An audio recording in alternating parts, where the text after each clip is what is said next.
ధర్మానికి మతానికి తేడా ఏంది?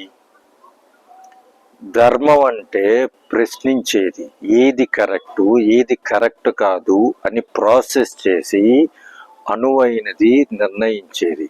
అదే మతము అంటే సెట్ ఆఫ్ రూల్స్, ప్రశ్నించటాన్ని నిషేధించేది.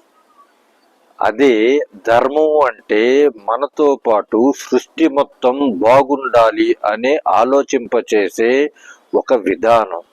మతం అంటే ఒక సెట్ ఆఫ్ రూల్స్ సెట్ చేసి వాటిల్లోనే తిరగాడాలి అనే ఒక నేరో మైండెడ్ ఉన్న ఒక లిమిటెడ్ కాన్సెప్ట్.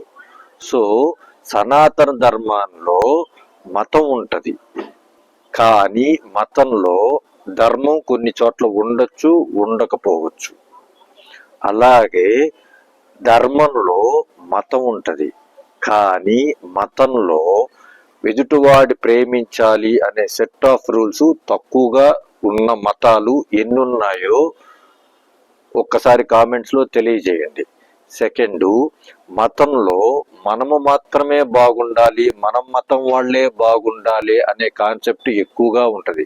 సనాతన ధర్మంలో సృష్టి మొత్తం బాగుండాలి, జీవజాతులు, చెట్టు పుట్ట, గాలి, నింగి, నీరు, ఈగ మొత్తం దైవ స్వరూపంగా భావించి అంతా సర్వేజన సుఖినోభవంతులాగా, సర్వభూత సుఖినోభవంతులాగా అందరి మంచి కోరుకునే, ఆ మంచిలో మనం ఉండాలనే కోరుకునే మంచిలో సనాతన ధర్మంలో ఉందని ఎంతమందికి అర్థమైంది?